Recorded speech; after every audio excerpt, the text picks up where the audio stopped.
there's two players that everyone is hyped up about right now. Cunha and Joao Pedro, the two Brazilians. But which one should you pick? The Brazilian. I think something is happening with Mbeumo. I can't put my finger on it, but he just doesn't look like the same player right now. Well, I have got an incredible stat for you about Bryan Mbeumo. Okay. Man City are just not Man City at the moment. Like, we need to start considering them to be one of the worst teams in the league, not one of the best teams in the league. And again, I can actually back this up with numbers as well. This one is gonna shock you. I, with one decision, lost 25 points in game week 12. That's genuinely crazy. Oh, a warning to people out there, I suppose. God. Yeah. Hello and welcome to another episode of the Stick to FPL podcast. This time it's Gameweek 13. Hello, Sim. How are you, mate? I'm good, thank you. Yeah? I'm good, thank you. I'm a little bit disheartened this game week, but I'm good. Yeah, we're going to talk about your Gameweek 12 and mine, in fairness, a little bit later on in the show. But we've got so much to talk about today. Like, we got Cunha and Joao Pedro. Everyone's talking about these players. Mbeumo and Palmer, maybe disappointing a little bit recently. People looking to replace some defenders. What's going on with City? What's going on with United? There's so much, man. This is a jam-packed show. So, guys, if you do enjoy this one, make sure you do drop a like. Do subscribe. 5-star ratings. All that good stuff is massively appreciated over here at Stick to FPL Studios.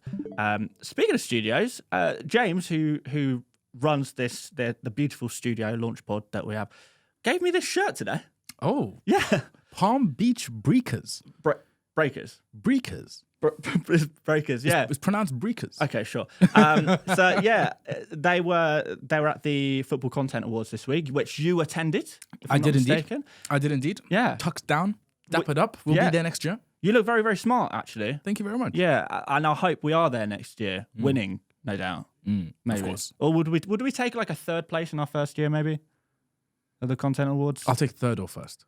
Third, not second. No. That's just like depressing, isn't it? Second, like third is almost better. Like 3 votes away. Like, yeah. Come on, man. Don't do that to me. So yeah, no, massive shout out to James for this mystery football shirt that apparently they had them at the they were giving away mystery shirts, and this was their one they got, and they just gave it to me. I did speak to the mystery shirts guy, actually. Yeah. I'm pretty sure I've got his card somewhere. All right, well, get him to sponsor the show. I'm going to get him to sponsor my TikTok. No, sponsor STFPL because I want the football shirts. Speaking of football we'll see shirts, what we can wrap up. Yeah, speaking of football shirts, what have you got on today? That's a nice little number. Oh, this is a new one. Yeah? What is it? Tell the people. The 50th anniversary Argentina shirt. Recently came out. Stonking reviews. Yeah. It's like a classic trim, you know. It's like a retro remake type thing, isn't it? Exactly. Thick material. It's quite nice. Yeah. It's quite nice. I tried to look for the Messi one, but for some reason, Adidas only sell and hold the base. Yeah. The plain. Which is like, I mean, it is what it is. Well, I've got enough Messi shirts, I think. I think you probably have, to be fair. But Messi does not play in the Premier League, and this is a fantasy Premier League podcast. So, unfortunately. Unfortunately. Yeah. I remember there was a time when Messi was very close to signing to City. I think like 2016 or something. Yeah. No, it wasn't even that long ago. It happened twice. Oh, yeah. So it was going to happen in 2020, and then it was considered in 2021 as well. But there was the first big one, which was like 2016, 2017, I think. Or maybe even a little bit earlier, actually. Maybe 2013 or something. But anyway. Yeah. Very excited, but it didn't happen. I was going to say, like, those moments. I should clarify. Yeah. I was excited for my FPL reasons. Yeah, okay, not for him I'll be fuming as a Barca fan. Yeah, I imagine. What was I going to say? You know, those sometimes like those moments where things can go one way or the other, and it will almost change so much about the future. Inflection points. Yeah, like the butterfly effect of if Messi had joined Man City, like whether it was the first time, the second time, a couple of years ago. Like what would the universe look like right now from an FPL perspective? Like, no one would be complaining about Haaland. We'd be complaining about 45-year-old Messi. Why is he not doing it still? He wouldn't let us down. That's what I know. No, he's got consistency. Yeah, in the except for that 1 year at PSG, which we don't talk about. But anyway, back to FPL because this is an FPL show. First of all, shout out to our sponsors today, who are Fantasy Football Hub. As always, massive shout out to them. They are currently running 30 days for free, full access. What'd you say? 30 days. A month, an entire month of your life. A month? A month. Their Green Friday deal is running right now, guys. So if you've been kind of thinking about looking at Fantasy Football hard, but you're not sure if you want to spend the money or not, just now is the time. Sign up. Link in the description or on the link tree, and yeah, like it's free, amazing FPL tools. You're gonna love them. I might cancel my current subscription, Right? just to get a free month. I feel like this is cheating the system a little bit. Is that allowed? We call it growth hacking where I'm from. Oh, okay. Have you got like another email address? Yeah. Okay. And then maybe I'll just like make 100 emails. Yeah. And then get 100 months consecutively. I don't know if it works like that. Don't question the process. Okay, fine. Don't question the process. Anyway, guys, whether you want to try Sim's strange method or you just want to get some great content, great tools for free, now is the time to check it out using the Green Friday deal at Fantasy Football Hub. But let's get on to the content for today. The big first topic is going to be these two guys. Eze and no, I Fernandes. need to replace the graphic. Sim, you always do this. I know I mess up the graphics a lot on the live show, but by the time this goes out, it is going to be correct. So forget what... All right, for context, guys, what you're seeing right now is correct, but the graphic I got in the studio does not say the right names at the top. So, You know I don't like this stuff.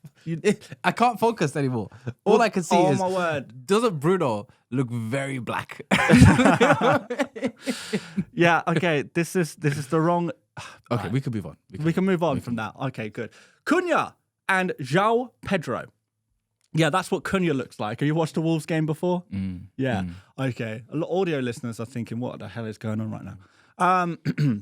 These are the two hype players of the week, and for good reason as well. They absolutely smashed it in each of the last two game weeks. So looking at Cunha first.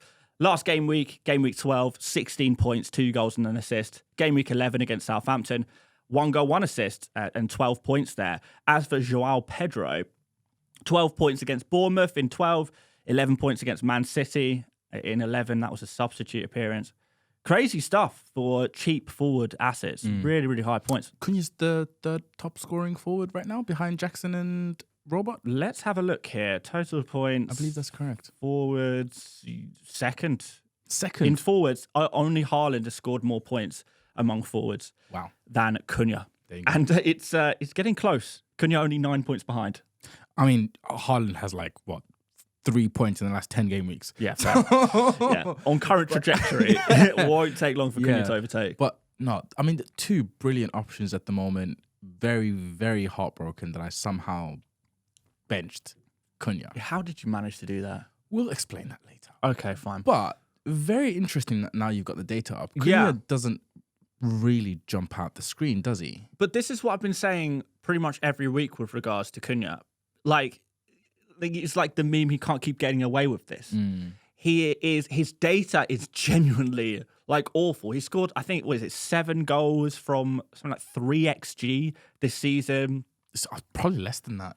3.1 exactly. Don't doubt me on my my stats knowledge. But it's crazy. Just to quickly run through it, per 90, non-penalty XG, 0.27, 36th in the league. Shots, 3.2, 15th in the league. Expected assists, 0.21, where he should actually be a lot higher. 21st in the league. And key passes, just shy of 2 at 1.9, 27th in the league. Yeah. It's not great reading. No, his underlying numbers are genuinely not great. But, it seems right now that he's just built different. Did you see the second goal that he scored, for example? I still haven't caught the highlights of the Wolves fixture, unfortunately. Well, let me tell you, it is not so dissimilar to pretty much all of the goals he's scoring right now. It is just these crazy strikes that are finding the back of the net, brilliantly executed. Don't get me wrong, it's not just pure luck. He's clearly a very quality football player. But it's even the best players in the world, like prime Messi, prime Ronaldo, they're not scoring bangers like this every week. And yet Cunha seems to be doing that at the moment. The first goal for him was out of absolutely nowhere. Just a long ball from the midfield. I think it was Lamina. Huge long ball. And Cunha just gets on the end of it, little chip over the goalkeeper, points.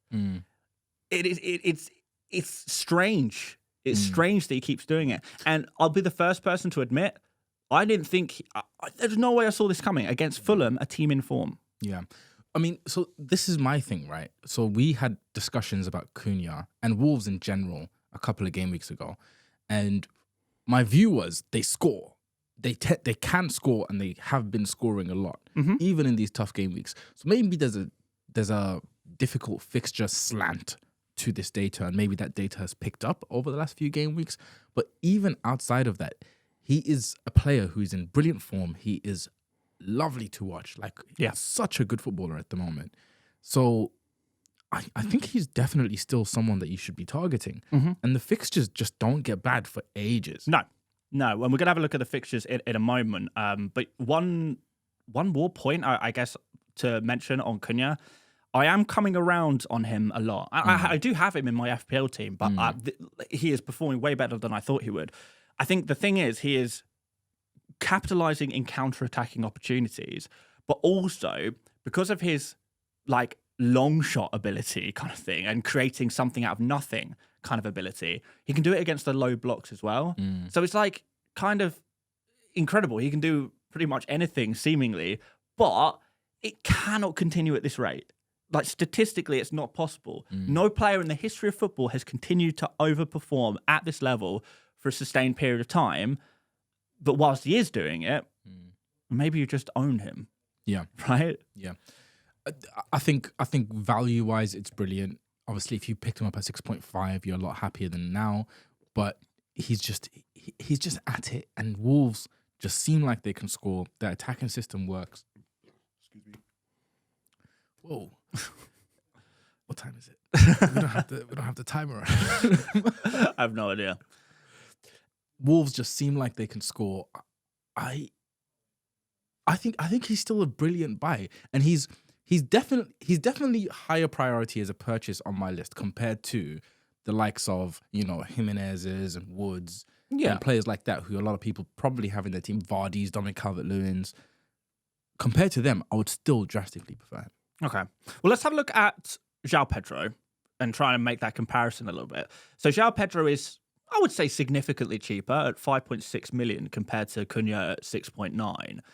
Per 90 stats, and it's a little bit more difficult with Joao Pedro looking at per 90 because he's kind of been injured and there's not as much data really to judge him on. Hasn't played 90 as much as well. He doesn't play 90 minutes as well as Cunha does play 90 minutes. But his data is better and he is cheaper. So non-penalty XG 0.41 per 90, which is 13th best. I think you should have done this per start.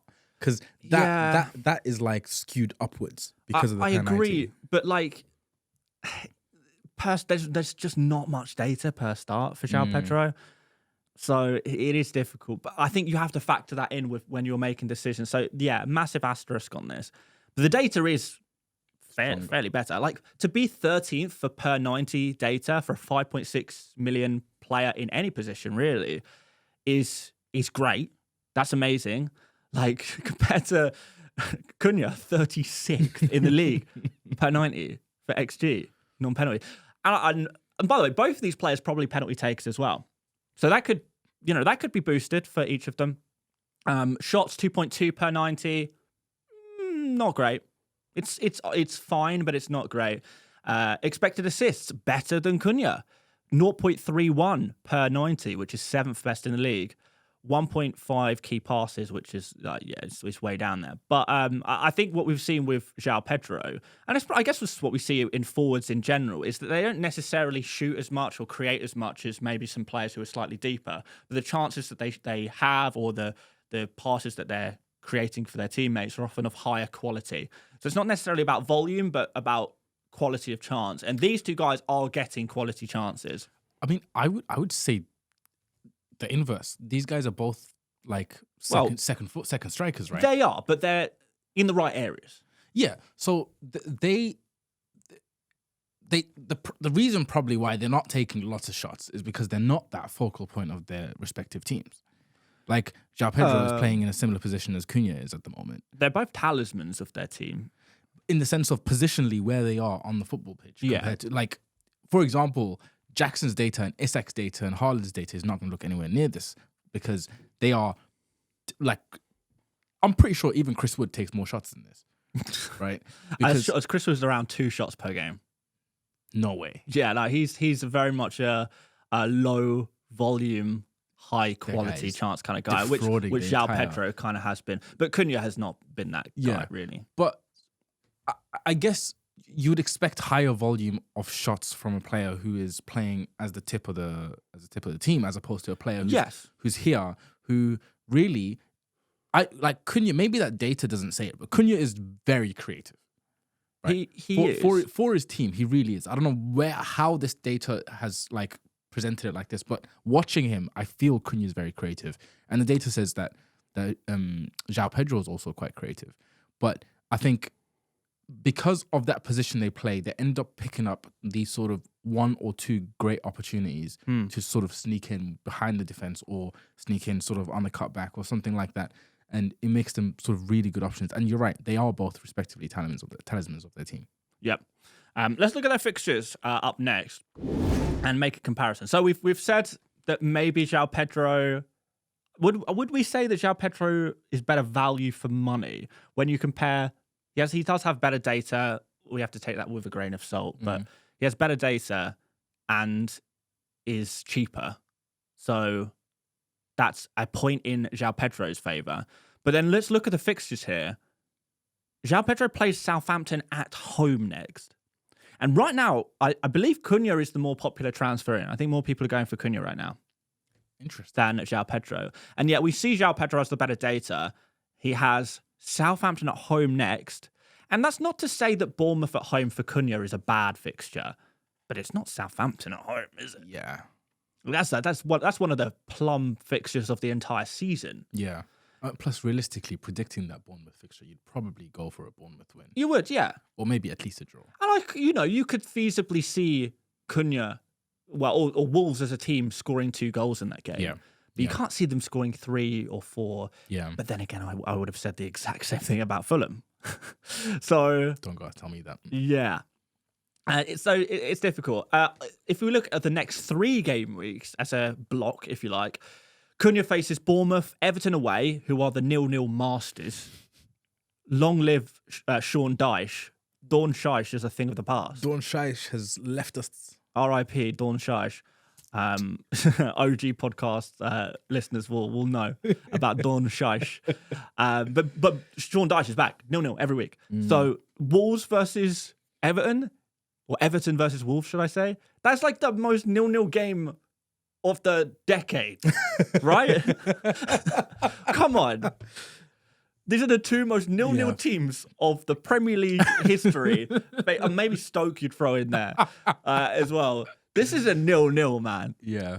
I consider Everton can keep a 0-0 against Brentford, the anti-0-0 team. Yeah, literally. The 5-5 team. Yeah. So that's going to be a tough one for Cunha. The next 2 game weeks, like I said this last week, I was wrong. We'll say it again. This is not a great pair of fixtures for Wolves. It's not. Like, as a pair. I think it's decent. I think it's not okay. Great. It's not great. It's better than... It's not Southampton at home, Ipswich at home. But it's also not Liverpool away, Man City away. Like, exactly. It's not, like, terrible. Yeah. So you're not, like, avoiding it. But if you're in between picking between Joao Pedro and Cunha, this is something that could possibly... It needs to factor in, right? Yeah. So, again, after that, we do have West Ham away, much nicer, as is Ipswich and Leicester in 16 and 17. There's definitely going to be some opportunities there for Cunha. On the other hand, Joao Pedro, Southampton at home in 13, Fulham away in 14, then Leicester away in 15. So we've got Joao Pedro who plays 2 newly promoted teams in the next 3 game weeks. Very nice.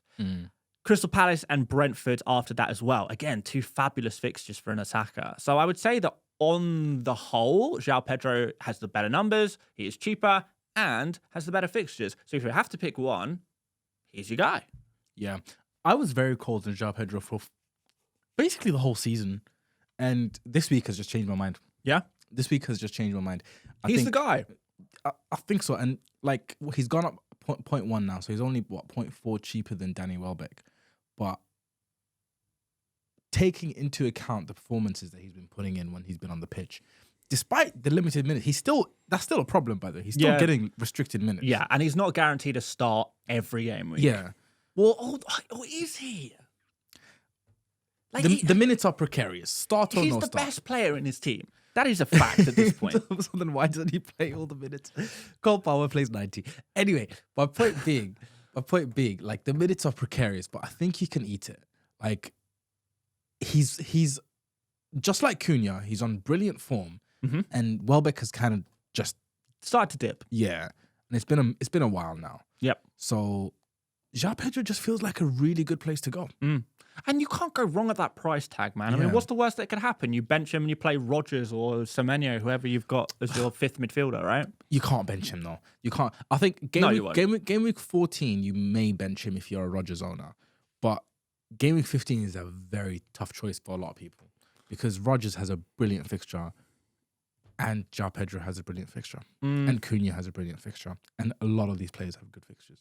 I think you're probably right in that you just play Joao Pedro every week. You have to. Like, particularly as a penalty taker. And you never know. That can happen anytime. Theory. Yeah. Rodgers could be the next penalty taker at Aston Villa. You reckon? Yeah. Watkins is just not going to take a penalty. Do you think he is done for life now? Watkins should never take a penalty the rest of his career. He has proven to the masses. Yeah. He's just not a good penalty What if he's taker. been practicing? Everyone should get a second chance. Say it like that? Because I feel bad for the guy. You know, we slated him so much on, was it last week? A couple of weeks ago? We slated him so bad. This guy should never take a penalty again in his career. I believe in second chances. Okay, well, I don't think his manager does. Okay. But the Tielemans is obviously missed now. Oh. And Rodgers was taking penalties with the under-21s. I didn't know that. Yeah. Okay. So Rodgers could possibly be... I mean, Tielemans has been relatively reliable throughout his career. Yeah. So it's not like a case of, okay, we have to find a new penalty taker at Villa. But I think there's a shot, man. I think there's a chance for Rodgers being a penalty taker. It'd be very interesting to see Villa penalty next week. Yeah, I can agree with that one. But I think it's hopeful. And I think outside of the FPL world, I don't think anyone will be thinking Rodgers penalties. I don't think anyone's brain would even go there. Yeah. But I definitely see your point, and I acknowledge the possibility. Why are we talking about Rodgers though, man? Like just because of like who you're gonna start, right? Okay. So yeah. Joao Pedro is realistically, given those fixtures, he should be starting in almost every game week, except for the possibly Fulham one. But we can see what Fulham away can do to some teams. Yeah. I probably would not make that mistake again. Yeah. But yeah. Anyway, so okay, if you had to buy one, if you had neither Cunha nor Joao Pedro, would you buy Cunha or Joao Pedro? That is such a difficult question. People are swaying Cunha right now, but I think they're wrong. I think they should sway Joao Pedro. That is a very difficult question. I think for me personally, I'm tainted because I owned Cunha, right? Yeah. But like for me personally, entry points are very important to me. Yeah. Like psychologically, I need my transfer to hit when I do it. Yep.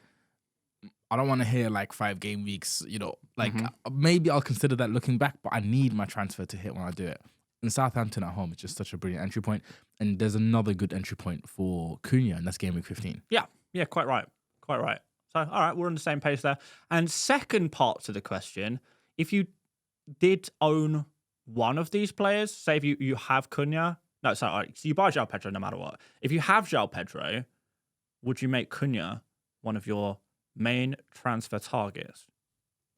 Depends who you own. Yeah, because that was going to be my kind of third part to the question, if there was such thing. Because the people are selling Wissa, Raul Jimenez.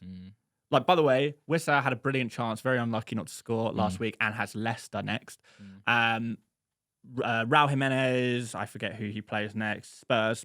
Fixtures aren't great for Jimenez anymore. They're not so great, to be fair for Jimenez. But again, Jimenez, super unlucky not to score in game. Didn't he have like a tap in that he missed? It was like a cross came in.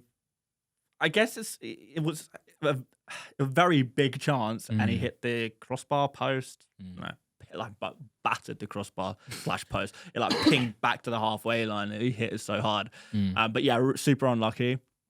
But so that's kind of my point. Like, are we selling Wissa? Are we selling Raul for these kind of guys? Like realistically, in my opinion, Jimenez is probably a sell at this point. Wissa, you'd probably wait 1 week. Give 1 week, yeah. Yeah. Chris Wood, you'd wait 1 week. Ipswich coming up next. Yep. who's like a Jackson you wouldn't sell and Isak you wouldn't sell. What about like a Welbeck?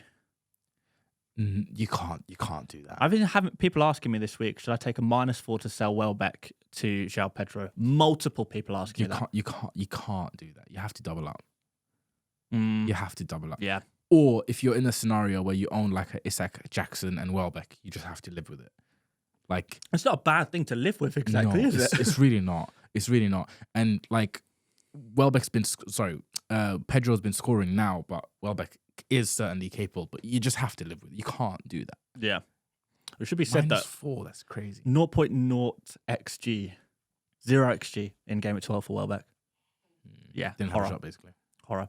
And then we've got players like Havertz, Vardy, Solanke. Yeah. I think there's like Calvert-Lewin. There's much more arguments to sell those. kind of guys. Vardy, Solanke, Calvert-Lewin, bomb him. You can go to either of these two. Strand Larson. Strand Larson, go. Yeah. You can go to either of these two. You probably go to Joao Pedro for money reasons. Yeah. There was another one that you mentioned, which I was like, I'm not so sure. Was it Havertz? Havertz, that's the tricky one. Yeah, because he was 0 minutes in 12 Yeah. against Forest, Yeah. but he plays West Ham next. It just feels Assuming like he plays. That's the thing, you can't get rid of it. Mm, It just feels like one of those rests. You I know what I agree. mean? I do agree. Yeah. All right, well, let's move on because we've been speaking about this for time. We've got to try and probably rattle through some of these other topics now because we spent so much time on this. Enough about Eze and Fernandez. Yeah, all right, okay. Cole Palmer, you suggested this topic for this week. Actually, he's flopping a little bit. Let's be real. 3 blanks, 4 blanks on the trot. I think it's 3 on the trot. I don't know. I think it's like 4 in 5. Let me just double check that for you. It's not looking good. If I can find him. I'll read out his per start stats Yeah, whilst go you're on. looking for it. Non-penalty XG, 0.39 of 12th in the league. 3.2 shots per game, which is similar to what Cunha had, no? And he's 8th. What? 3.2 shots per game. Can we take a little flick back? Yeah. Interesting. Oh, per 90. Oh, yeah, sorry. This is per start. This is per start, which Okay. I do prefer as a stat, but Yeah. I only used per 90 because of Joao Pedro. It's more Okay. difficult with him. So 3.2 shots per start, 8th in the league. XA is at 13th, and key passes is at 2.7, 5th in the league. So good. So That's decent numbers. he's got good numbers. He's Like got this good is numbers. non-penalty as well. Remember Yeah, and he's on penalties, Yeah. even though Chelsea haven't had a penalty this season. I don't think. who has? But I mean, in my opinion, he's still a brilliant option. It's so unlucky to owners and captainers for Game Week 12 because literally Madueke not cleared, but blocked a shot off the line. It was just so frustrating. But regardless, outside of that, the fixtures are still brilliant. I think some people, however, are sat there without Saka. Yeah. And then looking at Mr. Blankety Blank over here. Mr. Blankety Blank. Okay. And they're thinking, do I want this guy or do I want Saka? Yeah. Because I can't afford to have both. Mm-hmm. And Palmer, by the way, is four blanks in 5. 1 goal in the last 5 game weeks, and that was against Newcastle. It's shaky times. I know, but like I feel like I know he didn't score against Leicester, but I feel like we should kind of count that as a goal Yeah. in terms of our thinking. Yeah. Because that was super unlucky. Yeah. I will bearing in mind, I'm a Cole Palmer lover, and my point eventually is going to conclude with keep him. But you can say count it as a goal because it was such a big chance, but also Madueke should have put it in himself. Really? How? The ball came across Madueke and he literally miskicked it. Dude, I thought he was just in the wrong place at the wrong time. No. So literally, it was a cross from. God, I can't remember who put the ball in. I think it might have been Kukurea or something. But it was a cross that was put in, and it was Jackson. It was Jackson. No, I can't remember. Anyway, my point being, the ball was put into the box. It went across the face. Both Palmer and Madueke were at the back post. Yes. Madueke was ahead of Palmer. Yeah, that's right. He should have just tapped it in, but he missed it. Oh, and then it fell back to Palmer, who hit it. and Madueke didn't have enough time to move out the way. Yes. Okay. Yeah. So you could say he should have scored it, but you could also say it should have never come to him because he wasn't there early enough. Fair. All right. So it's it's an interesting one, but Palmer's so annoying. I'm just frustrated because I captained him, but Yeah, I feel like you can count yourself pretty unlucky on that part. yeah. What's your take? I mean, I've been very critical of Palmer in the past about his performances in some of the bigger games, but I've never had a problem with him in the small games. I consider him a flat track bully, and I think he will flat track bully people. We are going to talk about captains today, but I think Palmer is a genuine captain option against Aston Villa. They've been pretty leaky recently, and Palmer knows how to control games, be in the right places, taking shots, the creative hub of this Chelsea team as well. If Chelsea are scoring, then you think Palmer will be involved in those goals. The problem is Chelsea haven't really been scoring that many goals in recent game weeks. I mean, they're pretty much averaging just over 1 goal per game over the past couple of months, which is not good. But if Chelsea can start scoring 2, 3 goals per game, then Palmer's going to be right back in it, and he's going to be the guy. It's just that Chelsea are not scoring that many goals at the moment. So what are you going to do? But you look at these fixtures, like Leicester was the first of which where they did score twice. Aston Villa, Southampton, even Spurs, even Brentford. These are games where Chelsea can score 2, 3, or do their occasional 6-goal games. When you know Palmer's getting involved in 4 of them. Yeah. That's the thing. Palmer, he's so explosive. You know he's going to make up for these blanks with a huge return at some point. For sure. It's just, when is it going to be? But yeah, very interesting for the captaincy conversation. Yeah. All right. Let's move on to another underperformer. I think this one is one I'm more keen to talk about, and that's Bryan Mbeumo, who faces Leicester next. Nice fixture in game week 12. So, you like these players. Some people will be saying, oh, my captain, Bryan Mbeumo, Leicester at home. That's an absolute peach. Well, here we go. Anyway, let's do some numbers. So since game week 10, and that's since Wissa has come back. And I guess Wissa's been playing centrally and Mbeumo out on the right. And it's been Lewis Potter really on the left, kind of thing. Damsgaard taking up some positions there. So since game week 10, XG for Mbeumo, 0.13, shots 1, expected assists 0.338. Not too bad. Key passes. Quite high, actually. Key passes 3. These are not bad stats. Very creative. Well, no, wait. Because I fooled you all. This is not per start. This is since game week 10. Yes. I got you. I was going to say he's very creative. No, he is not. He has a combined XG of 0.13 since game week 10. In 3 game weeks, 1 shot he's taken. Oh, wow. Yes. This is how wide he's playing. This is how uninvolved he is in Brentford at the moment. He's taken 1 shot in 3 game weeks. That is a crazy... What? We don't want that for our FPL. Even against Leicester. And by the way, you're lucky if he takes a shot against Leicester. That's where we're at right now. Even if he takes 1 shot, that's 1 goal maximum. Even if he creates one key pass and somehow manages to get an assist there. His ceiling has dropped off a cliff. Go on. What are you thinking? It's Leicester at home, lads. It is Leicester at home. It is Leicester at home. That is very, very concerning data. It really is, isn't it? Very concerning data. I am inclined to look past it. Okay. Because I know who the man is, and I know the team he's facing. Mm-hmm. Obviously, manager's gone. We don't know who's going to come in between now and then. Could just be a caretaker by the time that rolls around. Streets saying Ruud van Nistelrooy. The streets are wrong. Don't do that. Don't listen to please don't do that. Please don't do that, Leicester. That would be bizarre. That would be very bizarre. Moyes could be interesting. That's what I heard today. Moyes back. Oh no. With Leicester. So, the defensive record is probably going to get worse. Okay. Yeah. But I don't know. I'm inclined to, at the very least, give him Leicester. I know you've got these all as grey fixtures, so there's no bad fixture in there. No. But Villa away, Newcastle at home, these are Brentford fixtures. Mm. You know what I mean? Mbeumo's had some, on paper, easy fixtures. Yeah. And we know he can be, very damaging on the counter and... When he's playing more centrally. Fair enough. It's interesting. I think a lot has been made of this Vissa thing. I still don't buy it, despite what you're showing me, despite the very clear evidence for it. Okay. I still don't quite buy it. I'm not sure. I think I think he's still a decent option. Definitely not on the buy list. Stronghold for me. A stronghold. Like you're not losing before Leicester, and if he scores against Leicester, you're not going to lose before Villa. No, that's you know right. what I mean. Yeah. So it's for me, he's still a hold. I know what the data says. I can see that, but it's 3 game weeks. We know things can look weird sometimes. Yeah, but at the same time, like for attacking players, form is kind of everything.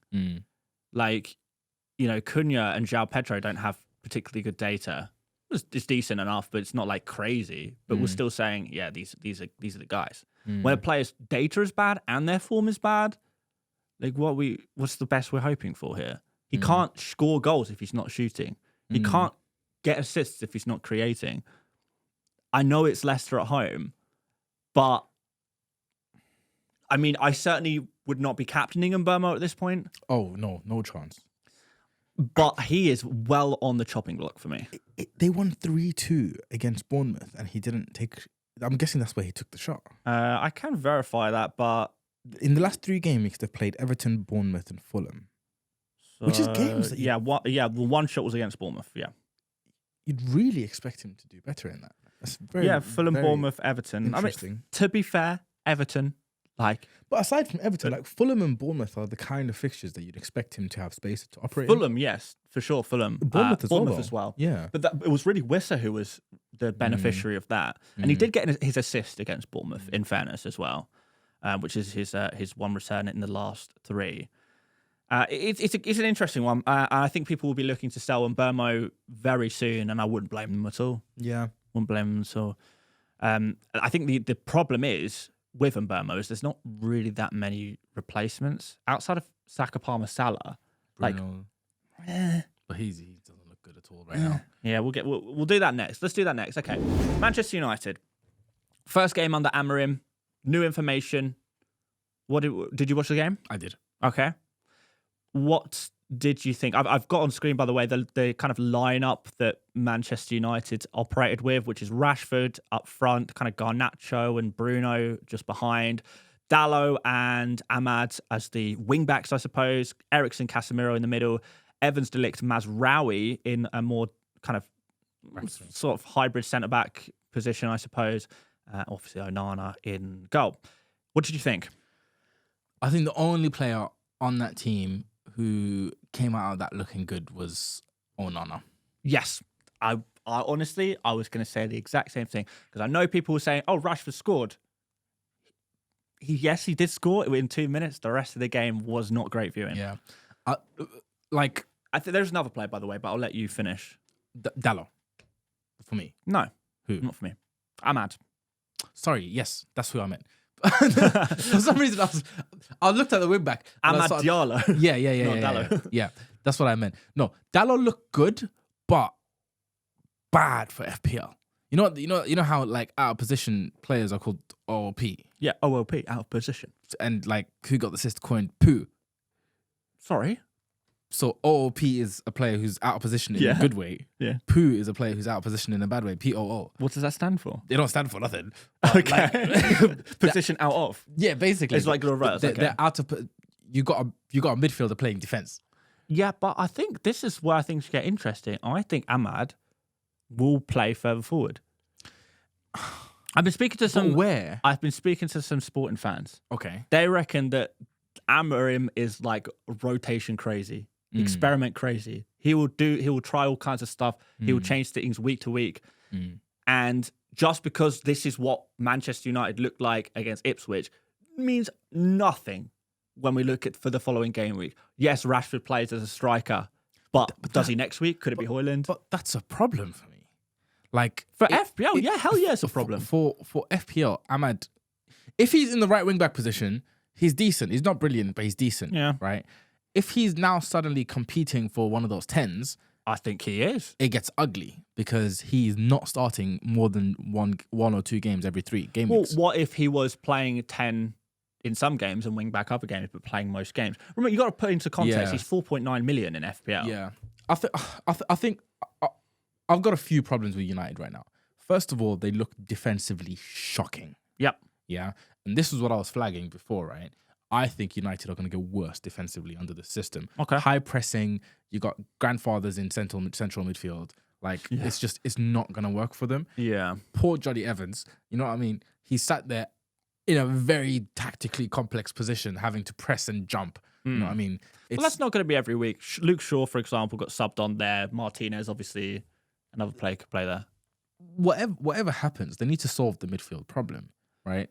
And even when Ugarte came in, like they lost even more attacking impetus when they have that, because Eriksen is a player who can find a pass from and like progress the ball from midfield. So for me, this system is very much a guy coming in and saying, "This is how I do things." We need to start figuring out how we get players to fit those roles. Maybe somehow he gets the players ticking. For me, Bruno looked very bad because he wasn't given that free role we expected him to have. He was very much like static in his positioning. He had that position. He operated in that channel only. He didn't even switch with Garnacho, for example. Garnacho just didn't work for me. He played a lot of minutes. You called that before, though, to be fair, that Garnacho wouldn't work in this position. Yeah, of course it's not going to work, but his minutes were very high. So, like, maybe Amorim likes him there. But this is what I'm saying. Just because we saw Garnacho get minutes this week, it means nothing for next week, right? There we go. And then finally, Mr. Marcus Rashford, who scored the goal. Excellent goal, by the way. Yeah. Like, excellent goal. Credit where credit's due.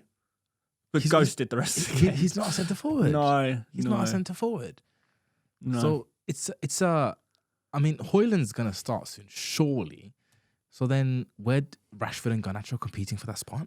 I think the difficulty is with Manchester United is usually when a new manager comes in, we see a new manager bounce. We all talk about this new manager bounce. But for Manchester United, who have been playing variants of 4-4-2 for the past 40 years, seemingly, with, a mix of players of different levels of experience and talent, I will say it that way. It's teething. It's going to be teething problems, and it's going to be that for a little while. This is a very, very different system that any of these players have played in before. I can't think of too many of these players who have really played in systems similar to this in the past. Maybe there's a few, but not that I can think of immediately. It's going to take some time. This is not going to be a new manager bounce, everything amazing all of a sudden. We need to continue to watch what Manchester United do, I think. Yeah, I'm there with you. And I don't think Bruno is a buy anymore. Like, I have him on wildcard. If I didn't have him, I wouldn't be looking to buy him this week. Yeah.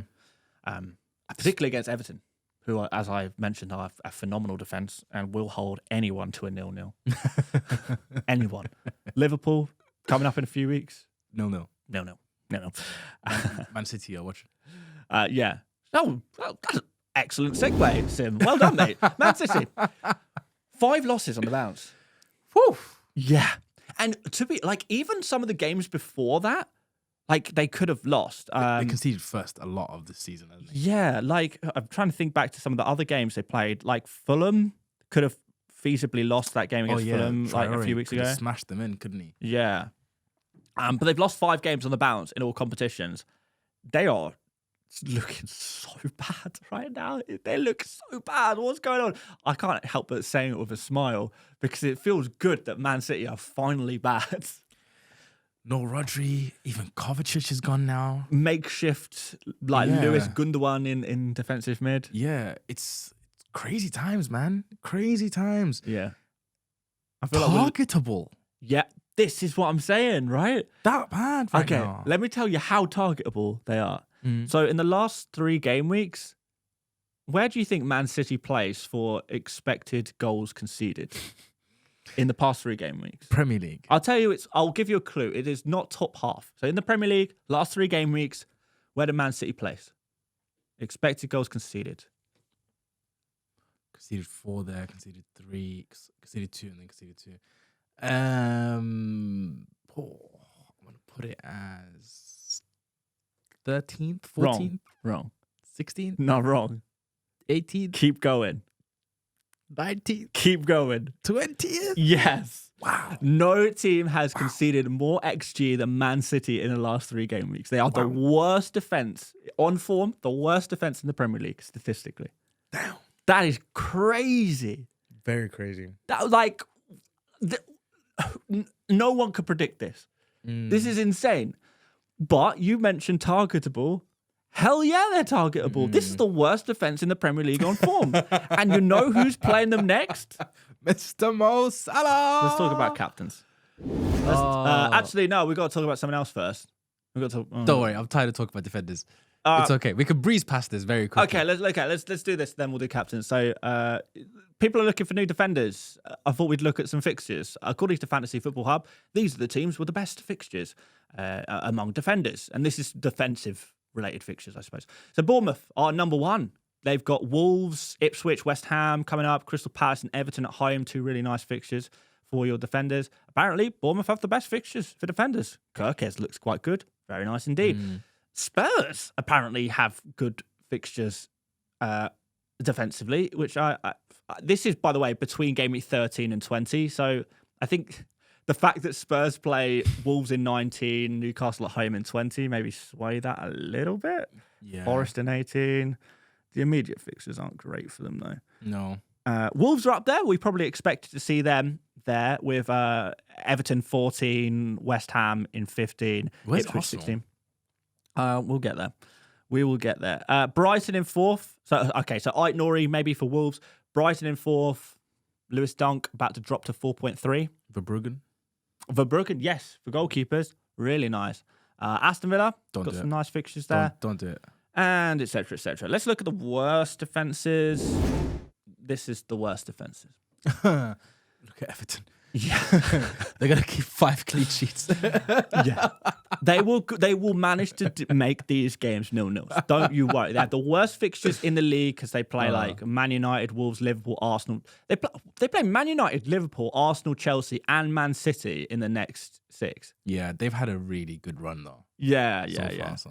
That is crazy bad fixtures. And yet they're still going to get several 0-0s in there. It's mad. Yeah. Other teams who don't look great for fixtures, maybe like Newcastle are there. But I like a Lewis Hall for a rotation defender. Yeah. But you can't play him every week. There's too many rough fixtures in here. Liverpool in 14, for example. Your Newcastles, your Wolves, your Evertons. I think having one of those guys just helps you rotate a little bit, doesn't it? Yeah. So there are rotations on offer. Arsenal, their fixtures apparently are not actually that good. But I don't know if I agree with this. Brentford and Brighton right at the end doing it, isn't it? That's what's dropping them down in 19 and 20. Yeah, but West Ham, decent. United, very decent. Fulham, all right. Everton, decent. Crystal Palace, decent. Yeah. Ipswich, decent. See, I put 13 to 20, 8 game weeks to try and get an idea of like long-term defenders to bring in. Yeah. But actually, a lot of this data is skewed by 19 and 20, where there seems to be a bit of a fixture swing. Yeah. Wildcard episode in game week 19, anyone? Might be worthwhile. If anyone could hold their wildcard that long, there is. But we said we'd breeze past this. No, because game week 19, new episode. New wildcard. Whoa, wait. Nah, 20. 19.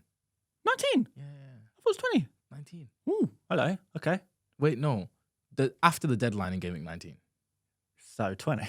No, because it's game week 18 where you... Okay, sure. Yeah. Okay, let's move on. Captains. All right, we just mentioned Salah is about to play the worst Man City defense we have seen in a decade. People will be questioning who to captain this week because can't captain Salah against City. It's City.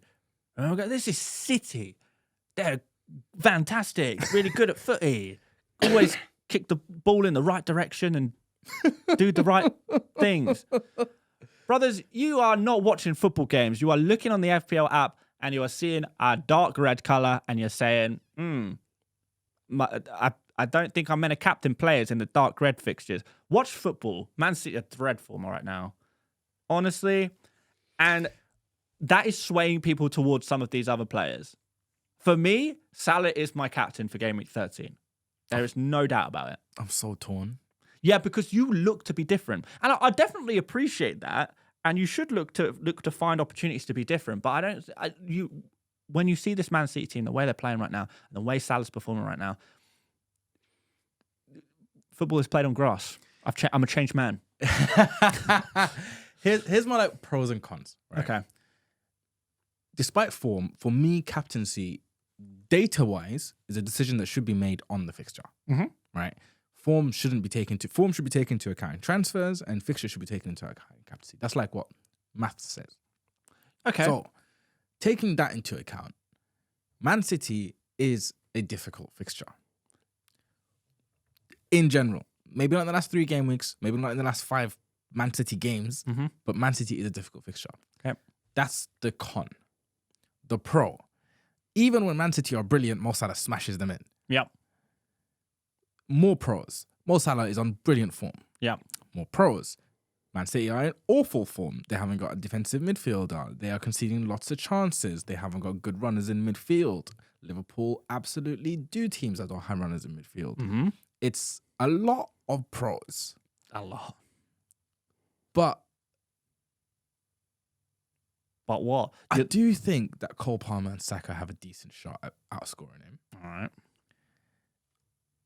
I'm torn, but I'm more likely to captain Salah than I was last week when I didn't. Yeah.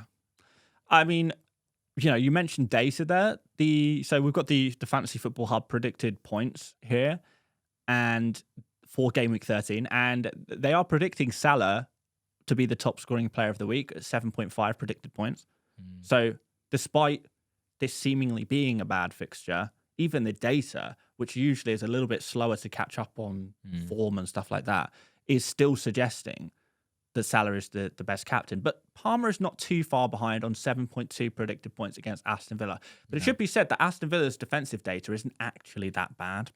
Aston Villa suck. I feel a bit... Defensively.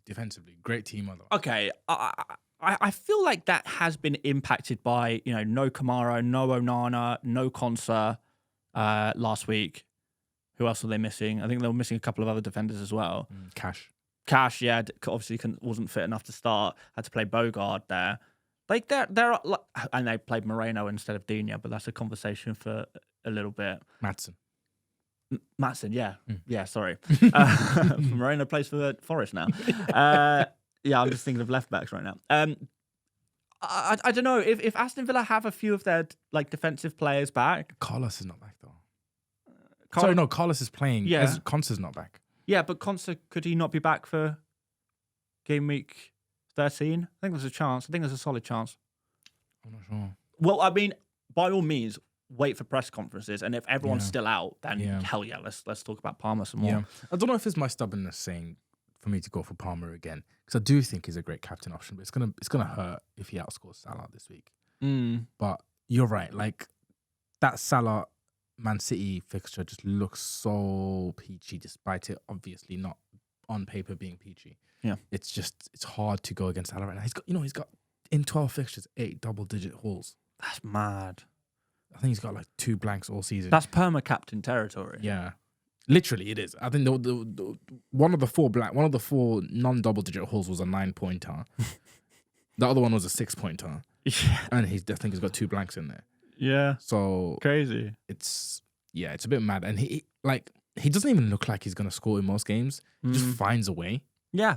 He's another player who can't keep getting away with this, but yet he does. Yeah. So I think people will be inclined to try something different because of the fixture. I don't think that's the play personally, but to play devil's advocate, Saka also plays against West Ham. And I do think Saka and Ødegaard, Saka looked back. In game 12, I watched the whole game. Yeah, he looked back, as in not just this is Saka. He can get 1 return per game week. He looked like he could get a haul, which is what we want in FPL for captaincy anyway. Wood plays against Ipswich at home. Hub is suggesting him as a potential captain.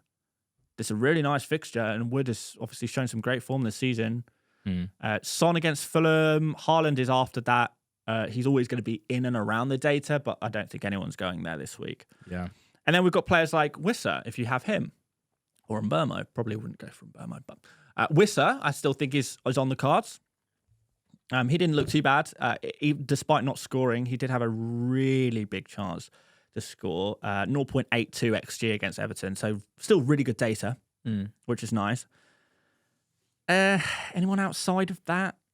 Cunha, Joao Pedro for captaincy. Joao Pedro is an interesting one. Joao Pedro's a very interesting one. And I think I'm surprised he's not like sort of towards the sort of 5th, 6th range here, because great data, great fixture. I think that's a good option, man. I think minutes are the only thing holding him back on the predicted points. Yeah. I just want to point out on the Saka thing, because a lot of people will be strongly considering that, especially if Salah didn't like get the brace against Southampton. I think Saka could arguably be the like most flocked to captain this game. I agree. Hasn't hauled against away from home this season. Arsenal have been a weird team this season. Like all of these red cards, Ødegaard being missing. I think it's very difficult to judge Arsenal based on this season. Yeah.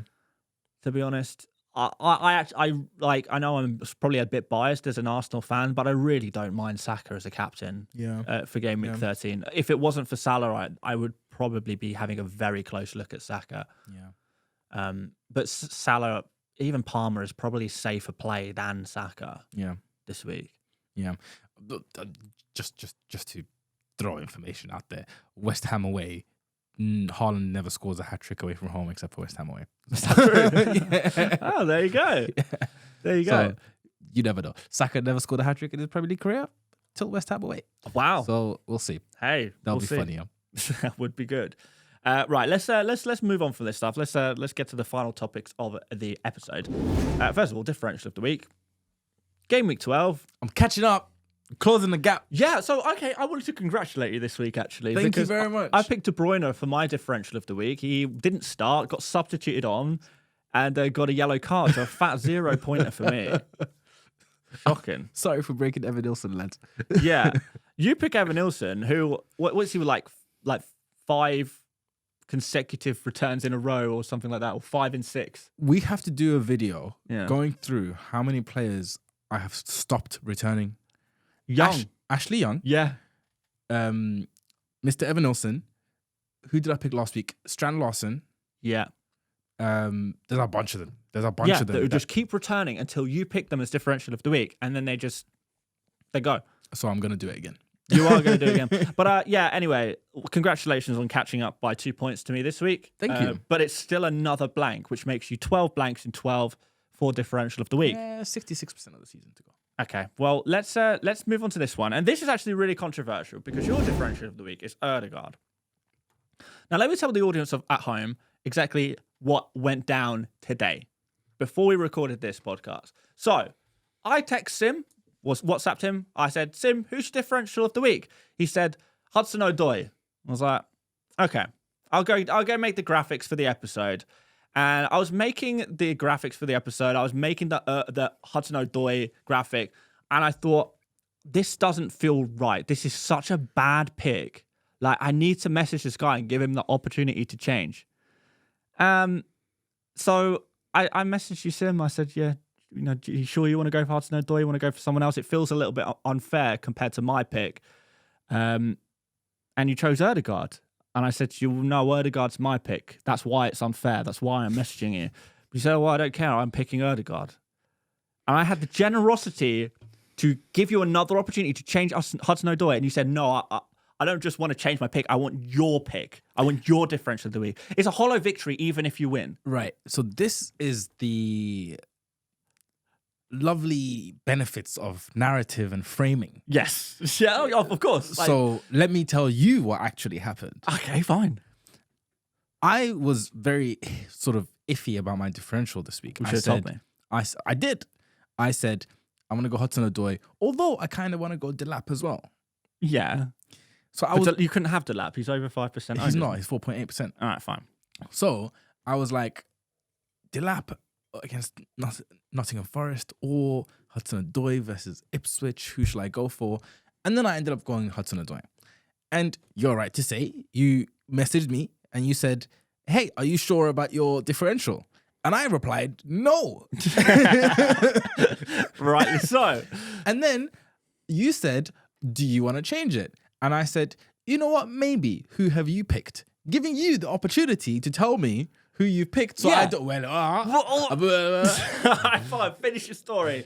Giving you the opportunity to tell me who you've picked so that I don't pick your guy. Mm-hmm. You said, no, you could find out in the studio.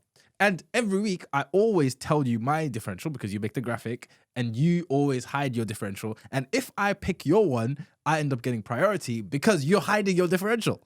Yeah. And you're 50 points ahead. Yeah. So I said, okay, let me reconsider it. And I knew he had something jammy in there. So I went through the app and I went to go look at who was 5%.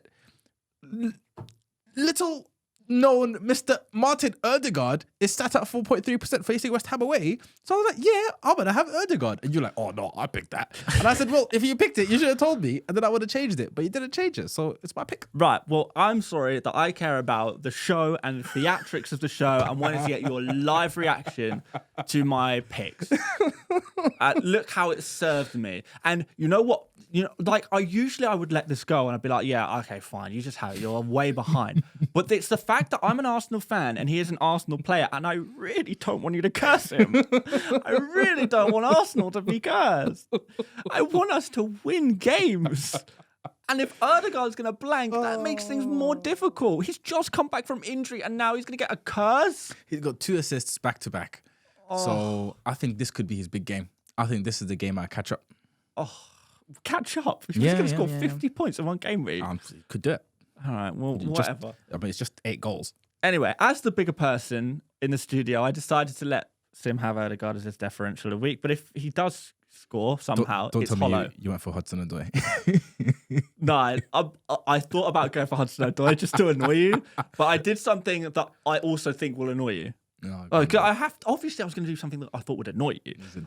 No, I went for Evan Nilsson, your pick from last week. Oh my God, he's going to smash it. He's going to smash it. Oh my God. Yeah. So I thought, all right, let's you curse a player, I'll bring him back. I'll revive the player. You know what? A lot of Evan Nilsson owners are going to be very grateful that you did this. Yeah. So there you go. Sorry about last week, Evan Nilsson owners. Ødegaard owners, on the other hand, I tried to help you out, but he's a stubborn man. Someone is watching this pod who is considering buying Ødegaard against Saka because he couldn't afford Saka. Yeah. And this has just made up their mind. And they've said, you know what, I'm not going to buy it. You know what? I was like, this is genuine. I was actually thinking about, should I get Evan Nilsson instead of Cunha on my wild card? We did the pod. You picked Evan Nilsson as the differential of the week. I was like, Cunha all day. Easy. No discussion. So you're like, yes, the differentials aren't paying off, but I think you genuinely are helping people. You're welcome, guys. You're welcome. All right, let's wrap up with our teams today. Starting with our scores from last week. Sim, let's do yours first. Poor brutal game week, man. It's actually a green arrow, so like I'm not like upset. It's just if I forgot the deadline, I would have been what? Plus 15, sorry, plus 11, plus 14. I'll be 25 points up. Why? Because I would have started Cunha instead and benched Rodgers. Yeah. And I would have captained Mo Salah. Sorry, I would have actually captained Cunha if I missed the deadline. Really? Oh, so he was your last week captain. Last week captain. But like just 2 decisions that have cost me sort of circa 25 points because of that. But despite that, I'm still pretty happy with my team. Like they're doing the business. Rico Lewis starting to look like a problem. But 6 points from Raya. I transferred in Julian Timber. Shout out FPL Fran. I ended up reaching out to a couple of people just to find out what people's opinions were on transfers. And I messaged you as well, didn't I? Yeah. Just trying to see who was on your defense for your wild card because I was just unsure. Colwill just didn't inspire me with anything. And Timber was brilliant against Forest. Yeah, really nice pick. Goal ruled out, really good positioning. Really good connection, link-up play with Saka and Ødegaard. Quite happy with that. And obviously, Mikalenko, 0-0 merchant. That's always going to stay. Saka, 13-pointer, and then everything else was kind of decent. Hoping for Isak to smash it this week. But oh, yeah, we are recording this before the Newcastle West Ham game, so we've still got that to come. Yeah. I mean, low-key hoping, unfortunately, please don't judge me, but I'm hoping he gets a little hiccup before the kickoff and can't play. Yeah. Or he outscores Cunha by some miracle. That would also be brilliant. People listening to this will know the result of that. Exactly. I think both of those 2 things are pretty unlikely, but you never know, right? We could hope. So yeah, that was the Game Week 12 team. Not benching Cunha in Game Week 13. Can I just say before we go to your next week team, because I know a lot of people will have benched Cunha as well. There is quite a few people who did. I think that you are in such a better position than those who don't have Cunha at all. Yeah, because those who don't have Cunha are thinking, how the hell am I going to get Cunha in my team? Yes, you benched him. Yes, you lost the points, but at least you already have him ready for the next game week, right? I tend to not like... when it's brutal like this, obviously it's annoying. Yeah, but naturally. Like, it's the same. Like it's the same throughout the whole season. I'm gonna continue doing differential captains, not every week, but when I feel like it makes sense, I'm gonna do it because you can't. This is not an outcome game. You don't make decisions based on the previous outcome. Like it hurts. I don't think that was expected. I still think the decision probably had some grounds because Rodgers versus Crystal Palace at home, Wolves away to Fulham. I don't know. I think it hurts, but I still think it makes sense, but definitely better off than not having him. Yeah, for sure. Yeah. There are three people. There are three types of people here. There's people who started Cunha. There's people in the middle who bench Cunha, and there are people who don't even own Cunha. You're in the middle group. You're not in the worst group. So could be a lot worse. Right. This is your team for next week. I didn't know who to throw the captaincy on for the sake of the graphic. I put it on Salah because I assumed that maybe that's the at the moment one, I guess. At the moment, he's the most likely player for me to captain. Yeah, and this is probably going to be the lineup. Actually, no, Mikalenko is going to start over Rico Lewis. Okay, but other than that, I'm not sure why Hub told you to do this because Mikalenko's higher predicted points than Rico Lewis for that game week. Oh yeah. Anyway, yeah, I've done a transfer already. Yeah. Oh, okay. Well, why don't you go through your team and then tell us what the transfer was? So in goal, still Raya. Defense, I'm gonna have Nuri, Timber, and Mikalenko. Midfield, Captain Salah, Cole Palmer, Bukayo Saka, and Bryan Mbeumo. Up front, Isak, Mateus Cunha. He knows his first name now. I do. After a few times trying. Nice. And Joao Pedro. He's in. He's in. The boy's in. He's in. Raul Jimenez was going down and Pedro was going up. And I already lost 0.1 on Trent last week, so I didn't want to lose more money. Okay. So I've done the transfer. So I actually have 0.6 in the bank right now. Nice. But yeah, that's the team. Our teams are getting very similar. They are. That's an identical front three now. Yeah. And basically, our front eight is the same except for Mbeumo versus I have Bruno. You have Mbeumo. And I actually think Mbeumo is arguably better than Bruno this week. Yeah. So that's interesting. You know what? I'm not going to blame you, but I will admit your opinions on Cunha did impact my decision to bench him. I can only apologize for that. Like, it's not your fault, but it's just I need to be conscious, and you need to be conscious as well. We're clearly 100%. impacting each other's opinions here. Yeah. Because I was warm on Cunha. I was always hot on Cunha. Like I captained him the week before. You did, yeah. So I don't know how that happened to me. I was surprised when I saw that you had benched him, to be fair. Like, because for all I said about Cunha, all right, let's go to my team next, unless you've got any further comments. Cool. Because I have the same. I have Cunha and Rodgers, but I was never going to play. I said there was like a little bit of me. Should I play Rodgers instead of Cunha? There was a thought, but it wasn't taken too seriously by the end. So yeah, it does surprise me that I'm meant to be the Cunha hater. You're the Cunha lover, and I'm the one who played him. What's going on? This is a brilliant score though. Look at that green arrow. So yeah, obviously I wildcarded game week 12, 81 points with Hall and Isak still to play. A green arrow from like 1.4 million to 600k, and I think top 500k is if I get maybe even one return from Hall or Isak, probably puts me in top 500k, which is crazy how quickly. Like 20% of yours, isn't he? Yeah, they're both super low owned. So it's crazy how quickly your season can change, particularly after pulling the trigger on a wild card. And you wild carded recently as well. And the benefits, it's not just for one game week. You'll keep gaining from that. I'm certain of it for both of us, really. We would have been. I think I would have been on similar points as you and same rank now because we were both at 1.4 million. Yeah. So I could have been at. We'd be rising through the ranks together. Oh. If only. Don't worry, I'll join you soon. All right, fine. No, I hope you do. But anyway, Verbruggen was probably the most painful one of the week because he conceded a goal in the 94th minute. Brooks, it was for Bournemouth. He was on for 2 bonus as well. So he would have been on what, a nine pointer. until the 94th minute.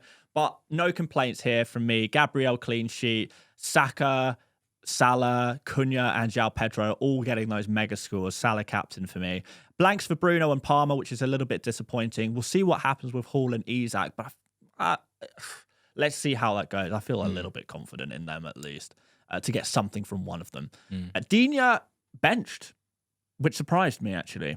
That really made me laugh. Because I knew you went for him. Yeah. And I thought, you know what, that's so classic. He's been starting for ages, just bang. As soon as I pick him. The week you pick him on wildcard, he's benched. But I do think he starts moving forward. For sure. And for me, he was always an upside pick. And the only way I would ever put Digne in my team is with significant backup on the bench. And that's why I've got Kirkes and Aït-Nouri on the bench. It's not just a little bit backup, there's significant backup. So if it does go terribly wrong, and there's a very high chance of that happening, we are covered for future game weeks.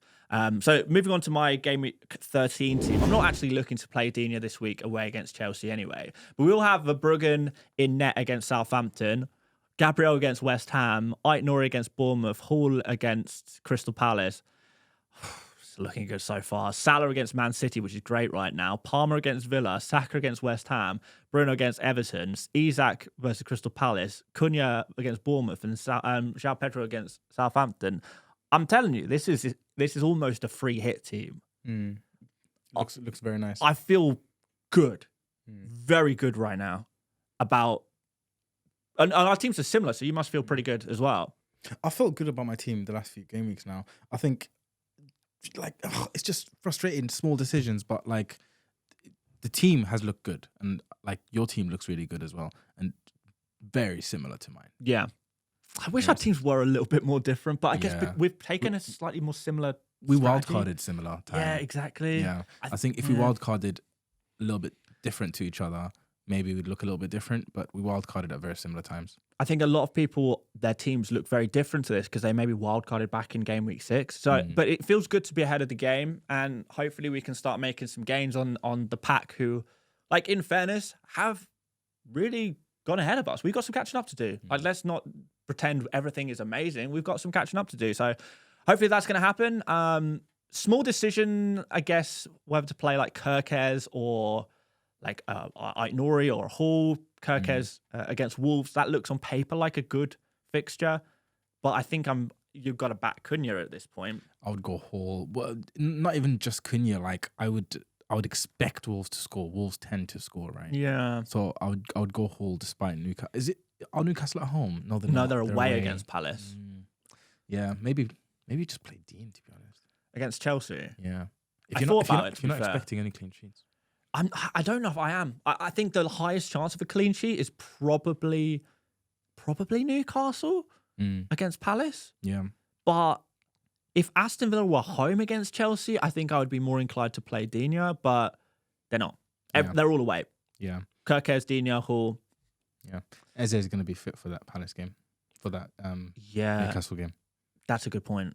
So maybe I'll just go Digne and just hope for an attacking return, because I probably would say that out of the three, Digne has the highest attacking potential. Yeah. Against Chelsea, set piece taker. Yeah.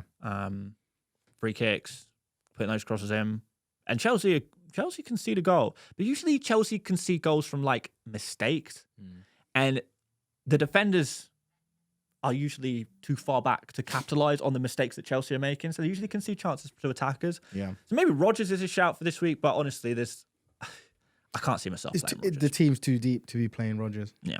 I can't see myself playing Rodgers very often, to be fair. 14 and 15, I think. Maybe next week. Only because Bruno's playing Arsenal. But I might just sell Bruno for Bowen or someone. Gameweek 15, you should prepare, man. Southampton at home for Rodgers. Someone's going to hold bench, and you're not going to like who it is. What? Joao Pedro? Bruno against Forest. Yeah. Is Bruno just if I'm benching Bruno in 14 and 15? Just 15. 14 you can bench possibly Joao Pedro or even Isak, but I can't see myself ever benching Joao Pedro. Yeah. But then again, we could say the same about Bruno, penalty taker. You never know when you're going to get a return. Yeah. But anyway, that's my team. I'm feeling good. I think we should I'm hoping for top 500k by the end of game week 12. I hope in the next few game weeks we can break top 100k because it's still super tight. That's early to say that, man. I don't want to be in the top 100k until like game week 25, man. You don't want to be. I don't want it. But the pressure. Not even the pressure, but like I make better decisions when I'm like fighting. Really? You know what I mean? I feel like mentally it's a weird place to be when you're like trying to hold people off and you're like going safe. But I don't know. I feel like if I hit 100k by game week 25, that's a good time. You got 13 game weeks to push. It is 100% a great, if you're top 100k by even game week 30, like you're in a great position. To game week 38, you probably fighting it. If you're outside in game week 37, you're probably worrying a little bit. I've been there, believe me.